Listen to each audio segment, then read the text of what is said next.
പറവൂർ കോടതി കോമ്പൗണ്ടിലെ റോഡുകളിലൂടെയുള്ള സഞ്ചാരം ദുരിതപൂർണമാണ്. മാലിന്യ കൂമ്പാരത്തിന് നേരെയും കണ്ണടയ്ക്കുകയാണ് അധികൃതർ. ബി.ജെ.പി. പറവൂർ മണ്ഡലം കമ്മിറ്റിയുടെ നേതൃത്വത്തിൽ റോഡ് സഞ്ചാരയോഗ്യമാക്കണമെന്നും പരിസരത്തെ മാലിന്യ കൂമ്പാരം നീക്കം ചെയ്യണമെന്നും ആവശ്യപ്പെട്ട് ഉപവാസ സമരം നടത്തി.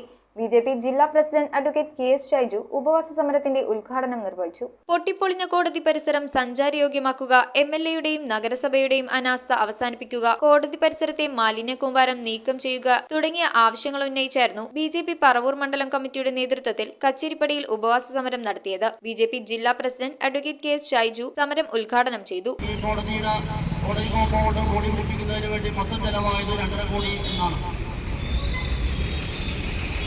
ഞങ്ങൾ ഭാരതീയ ജനതാ പാർട്ടിയുടെ മണ്ഡലം പ്രസിഡന്റ് അടക്കമുള്ള ഞങ്ങൾ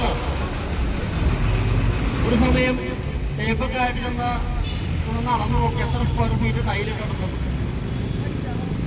ഞങ്ങൾ അളന്നതിന്റെ അടിസ്ഥാനത്തിൽ ഞങ്ങൾക്ക് മനസ്സിലായിട്ടുള്ളത് ഏകദേശം ഒരു 60 ലക്ഷം രൂപയിൽ കൂടുതൽ ഇതിന് വന്നിട്ടില്ല എന്നാണ് ഞങ്ങൾക്ക് മനസ്സിലായിട്ടുള്ളത്. ബാക്കി 2 കോടിയോളം രൂപ ഇവിടെ പോയി. എനിക്ക് തോന്നുന്നു ബാങ്ക് അക്കൗണ്ടിലോട്ട് പോയി ആ ബാങ്ക് അക്കൗണ്ട് വിളിച്ചിട്ടുണ്ടാവും, ഇനി ശ്രദ്ധിച്ചില്ല. മണ്ഡലം വൈസ് പ്രസിഡന്റ് അജി കൽപ്പടിയിലിന്റെ അധ്യക്ഷതയിൽ ജില്ലാ സെക്രട്ടറി ടി ജി വിജയൻ, സംസ്ഥാന കൗൺസിൽ അംഗം ഇ.എസ്. പുരുഷോത്തമൻ, ജില്ലാ കമ്മിറ്റി അംഗം സോമൻ ആലപ്പാട്ട്, അഡ്വക്കേറ്റ് ജി പത്മരാജ്, വടക്കേക്കര മണ്ഡലം president Simi Thilakan, general secretary Raju Madavana, vice president Sindhu Narayanankutty, P J. Madanan, Mahila Morcha ജില്ലാ general secretary Sunitha Sajeev, advocate Joy Kalathunkal, advocate V N. Subhash, Jithin Nandakumar, K R. Nirmalkumar, V V. Balakrishnan, P S. Dileep, A C. Rajith Kumar, V K. Ramu, P K. Raveendran Nair എന്നിവർ സംസാരിച്ചു. News bureau, Paravur.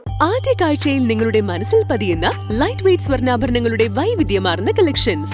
250 മില്ലി മുതലുള്ള കുട്ടിവളകൾ, 1.5 ഗ്രാമിൽ തുടങ്ങുന്ന മാലകൾ, 2 ഗ്രാം മുതലുള്ള വലിയ വളകൾ.